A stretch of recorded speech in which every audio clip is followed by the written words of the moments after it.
Hello, this is The Scale of Justice, that program that sheds light on the third arm of our democracy in Nigeria and also illuminates our justice system.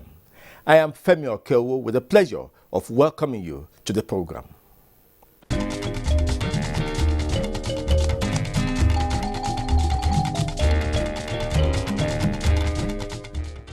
After about 2 months of strike, the courts in Nigeria have resumed, and that is still a sad story for us on the scale. Sad story that an item that is reflected in the Constitution of the Federal Republic of Nigeria, an item that has been adjudicated upon 2 to 3 times and without any appeal, and an item which the executive arm of government supports through an executive order is still difficult to implement. And even after 2 months of strike, the threat is that after 3 months of non-implementation of the autonomy of the judiciary at the state level particularly, the Judicial Staff Union of Nigeria will go back on the strike if that item is not fully implemented.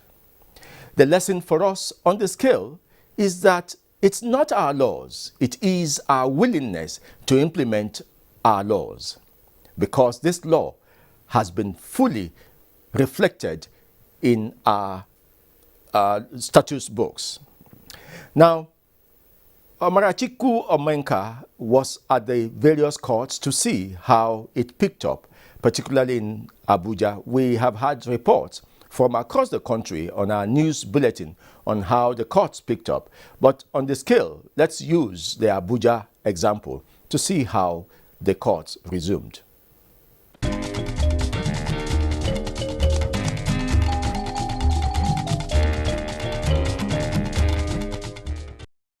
The Judiciary Staff Union of Nigeria is an umbrella union of judiciary staff has since April 6th left all courts in Nigeria under lock and key due to the non-implementation of the financial autonomy for the judiciary staff as the third arm of the government. The union staged protests in various parts of the country to draw the attention of the government for the implementation of the financial autonomy. The Nigerian Bar Association and the Parliamentary Staff Union PASN also staged a solidarity protest in support of the Judiciary Staff Union of Nigeria. The federal government, led by the Minister of Labour, Chris Ngige, held several meetings with members of the union to resolve the ongoing strike, which have affected the dispensation of the justice system in Nigeria. Now the court have suspended the strike. We have confidence that the 4-man committee will do the necessary thing for the implementation to be done at this point in time. On their part, some members of the Nigerian Bar Association have this to say on the closure of the courts in Nigeria. The effect of the Juson strike, no doubt, affected the entire strata of the society. At individual levels, people couldn't enforce their fundamental rights. For example, in my practice, we couldn't say we made any money from litigation in 2 months. And yet in those 2 months, we had to pay salaries. Our problem is not absence of laws, but the absence of political will by those who execute these laws to implement them. And if the Constitution said grant the judiciary autonomy, what's stopping it? At the federal level, the federal courts enjoy it. How was the federal government able to achieve it? Were laws passed? No. So what does the law say? Implement it. I must commend Juson for embarking on that strike. I must also commend the federal government that actually waded into the crisis to ensure that full autonomy is restored to the judicial arm of government. The way forward is there for government to ensure that the resolutions which they have reached are being fully implemented. A 5-man committee was set up to look into the agitation of the Judiciary Staff Union of Nigeria.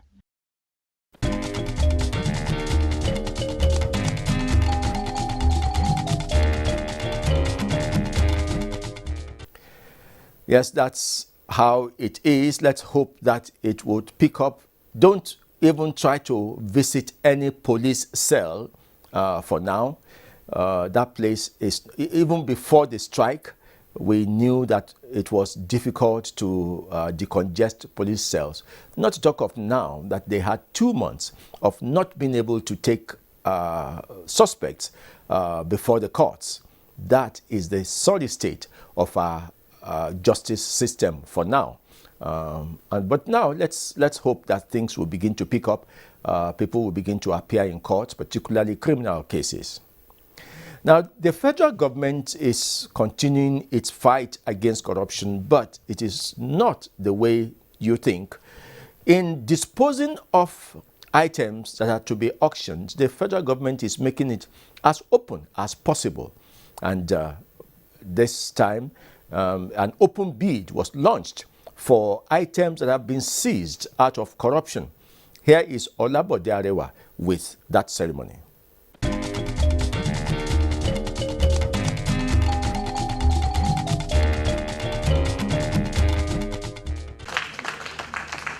After successful recovery of the various assets, including landed properties, motor vehicles, electronics, furniture, ships and jewelry, Chairman of the Interministerial Committee on the Disposal of Forfeited Assets to the Federal Government, Dayo Akpata SAN, who is also the Permanent Secretary of the Federal Ministry of Justice, says proper evaluation of the assets have been done in line with Section 30 of the Public Procurement Act, and their disposal is in obedience to President Muhammadu Buhari's marching order to have them disposed within 6 months.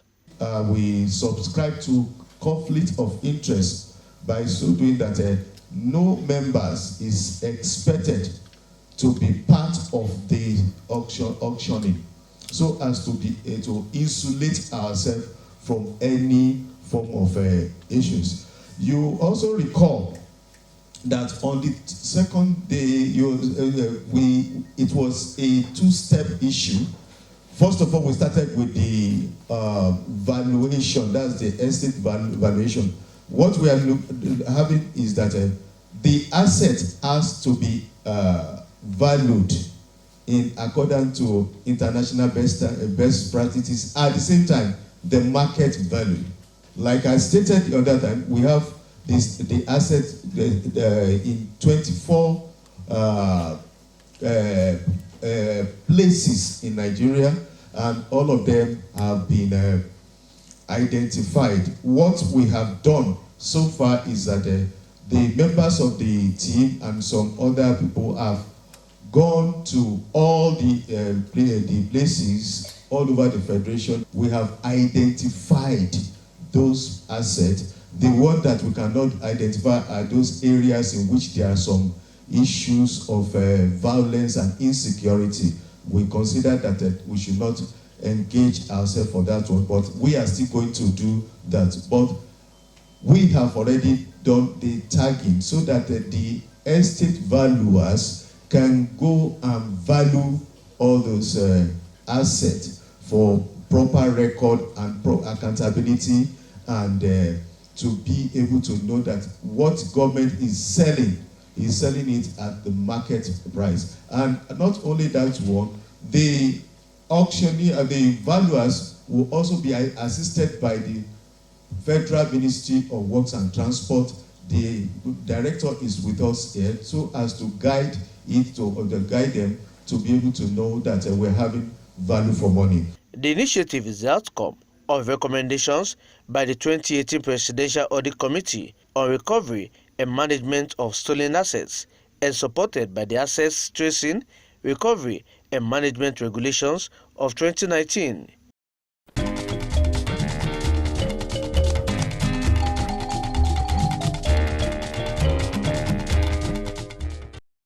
And now to our main item on the program. Let's go to one of the effects of the judicial system of Nigeria. The Chief Judge of the FCT High Court, the substantive Chief Judge, has been sworn in. You remember that in the first week of January, the former Chief Judge of the FCT, Justice Ishak Bello, bowed out after the statutory age of 65. And now a new Chief Judge has been appointed and confirmed and then sworn in. He was acting from that point in January up to now. His swearing in was supposed to have been done weeks ago, but because of that first item we talked about on the scale, which is the strike of the Judicial Staff Union of Nigeria, it was substantially delayed. Now he has been sworn in. And let's look at what the FCT stands to gain from the swearing in of a substantive Chief Judge. The Chief Justice of Nigeria performed the swearing in at the Supreme Court. Let's move into the Supreme Court to see how that ceremony went.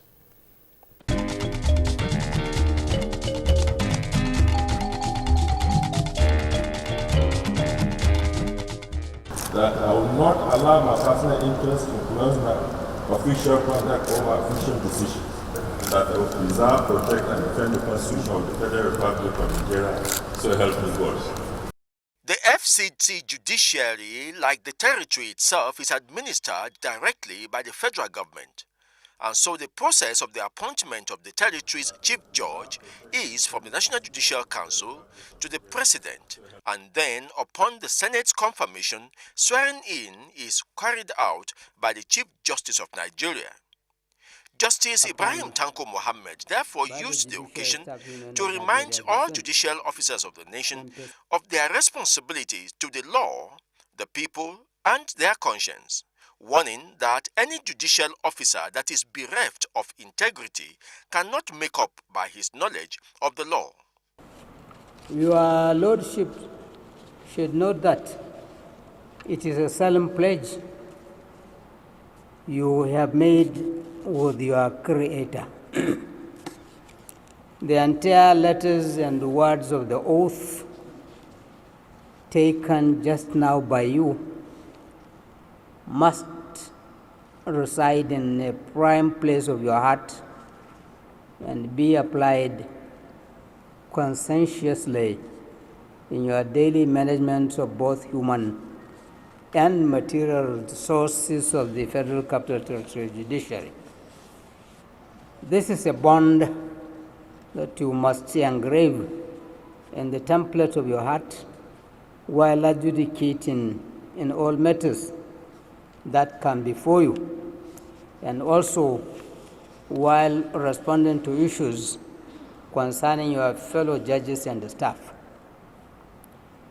Impartiality, fairness, justice, and equity must form the fulcrum of your administration so that your Creator will be happy with you and history will reserve enviable place for you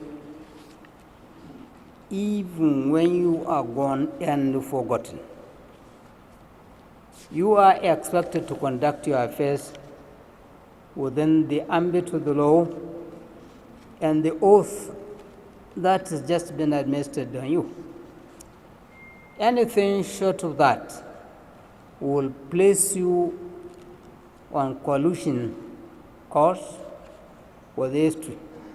And God will ask you the questions that you might not be confident enough to answer. This is fundamental. Now, this is not just an occasion for long speeches for homily, because as a senior judicial officer, this is certainly not the first time you are taking an oath. So, you must have had different admonitions on how to be upright and always live above approach or reproach. Now, with this sitting before you, I will confidently tell you that this is an oath like any other. I am saying this because as the Chief Justice of Nigeria, I will not condone any act of recklessness, abuse of power, or abuse of public trust.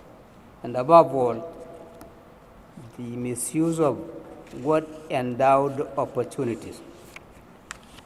You should count yourself fortunate to be so entrusted with this humongous responsibility of presiding over the affairs of the FCT judiciary.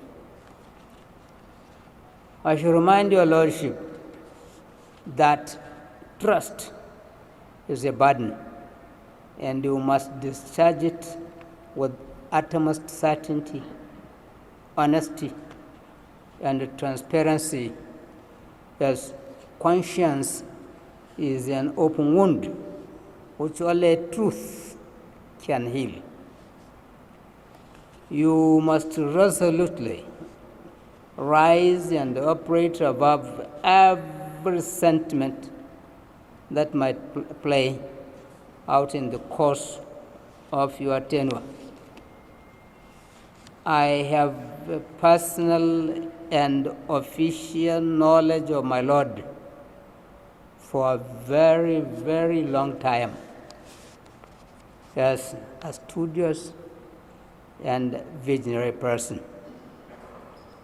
And I am absolutely confident that nothing shall steer us in the face by virtue of this new status.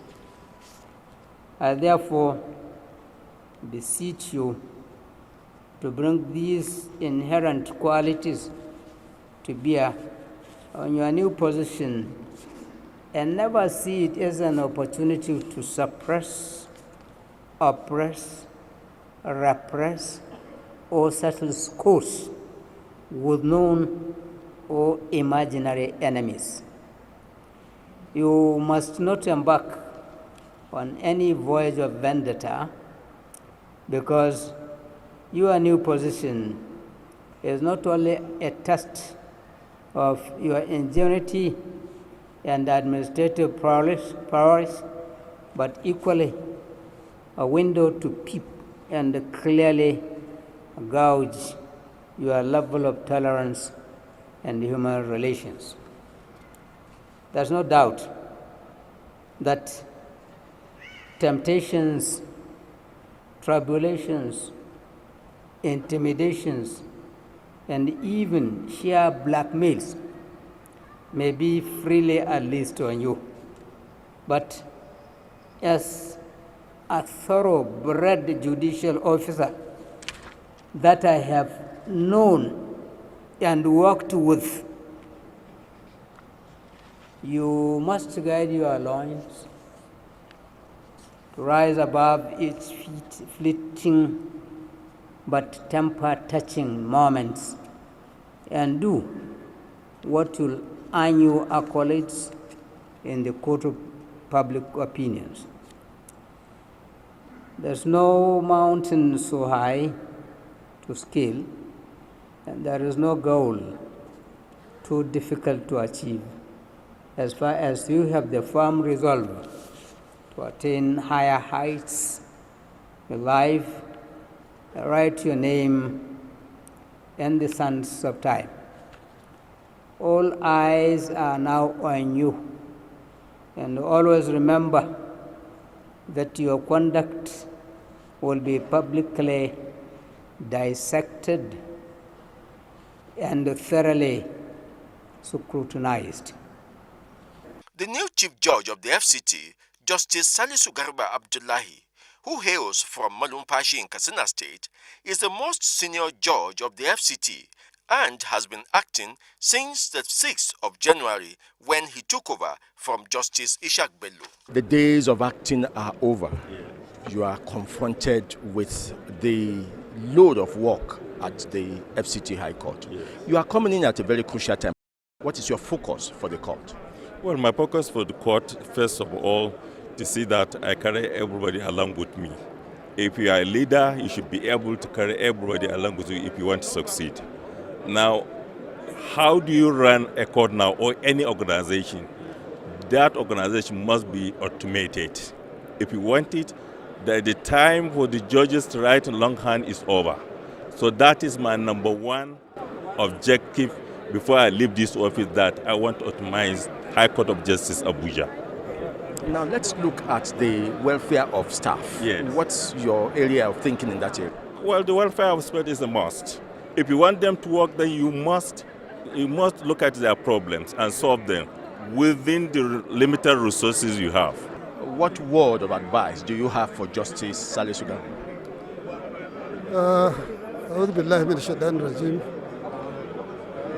My advice is to reiterate what the Chief Justice of Nigeria told him. This gentleman has so many qualities, and he has been long in the judiciary. So the Chief Justice of Nigeria urged him to maintain his character. So if he does that, I think that is the greater thing, that will ever happen to him. Ours is to pray for him, for God's guidance and protection. Particularly this time when things are really tough in this country.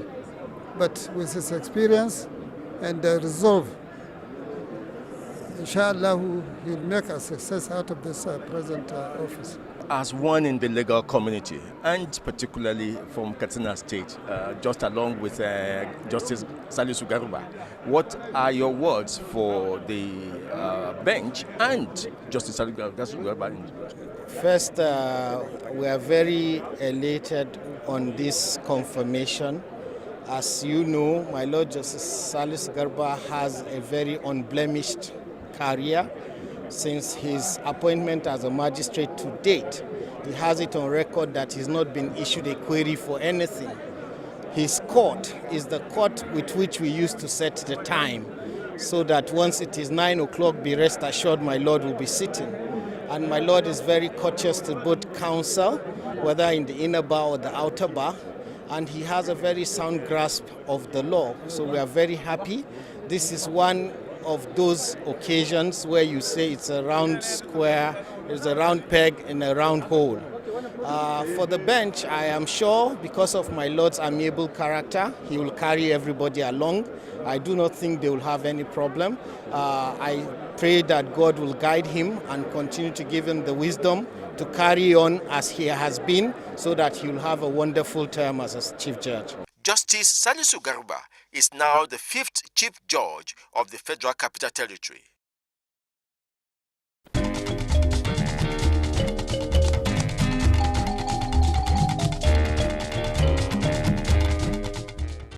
Yes, these are the issues we have to raise on the scale of justice this week, and you can be sure that the scale will be abreast of other issues coming up from all parts of our justice system. And we'll see you with more next week. See you again.